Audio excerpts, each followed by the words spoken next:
So, since pinakita ko na sa'yo kung paano usually mag-type yung mga beginners sa pagta-typing, papakita ko ngayon sa'yo kung paano talaga yung proper way ng pagta-type, which is dapat talaga nakatingin ka dun sa screen. So, bibigyan kita ng example. I-open ko yung Facebook ko, tapos i-message kita.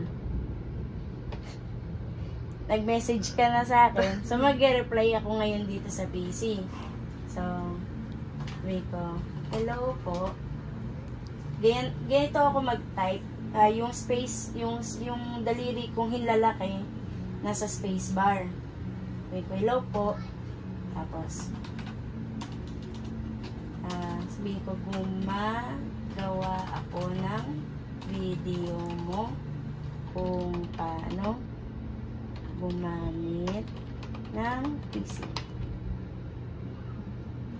Kasama sa video yung mini-message kita ngayon.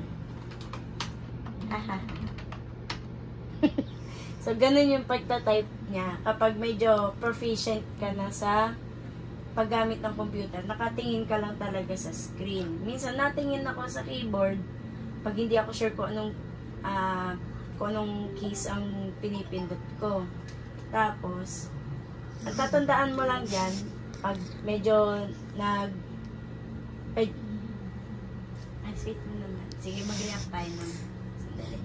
Ngayon, pag unti-unti ka na nasasanay, depende kung gaano kadalas mong gagamitin ang computer mo, ang matatandaan mong mga pindutan is yung F tsaka yung J. Kasi yung F tsaka J key, meron siyang parang umbok, nakaumbok dito. So, kailangan nandyan talaga yung hintuturo mo para ma-maximize mo yung paggamit ng mga daliri mo dun sa ibang letter. Para hindi ka isa-isa ng pindot, which is ganun din ako dati. But since madalas akong gumagamit ng computer, nasanay na ako mag-type hindi na ako tumitingin. So, ayun lang. Hopefully, may mga tanong ka na pwede ko pang magawan ng mga video sa susunod pa. Kasi tingin ko, mas mapapakinabangan mo kapag nalaman mo or naging curious ka dun sa mga shortcut keys na madalas kong ginagamit pag nagta-type ako. Depende ulit kung kailangan mo lagi mag-type dun sa trabaho na gagawin mo. So, again, depende pa rin yun. So, bukod sa video na sinend ko or mga video na sinesend ko, kailangan mag-pay attention ka din dun sa kailangan or required kang gawin sa trabaho mo. So, yun lang naman yung basic na kailangan mong gawin. Pero mag-reply pa rin ako sa'yo.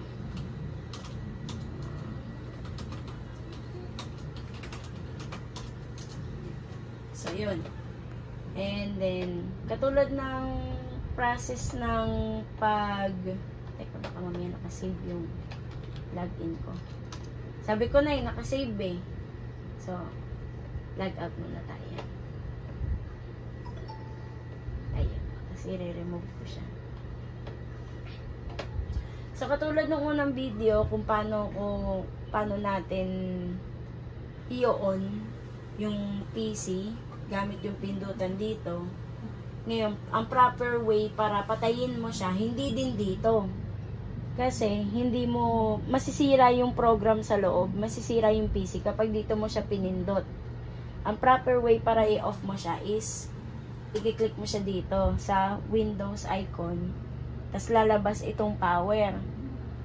Pagka-select mo ng power, select mo yung shutdown para maayos siyang mamatay.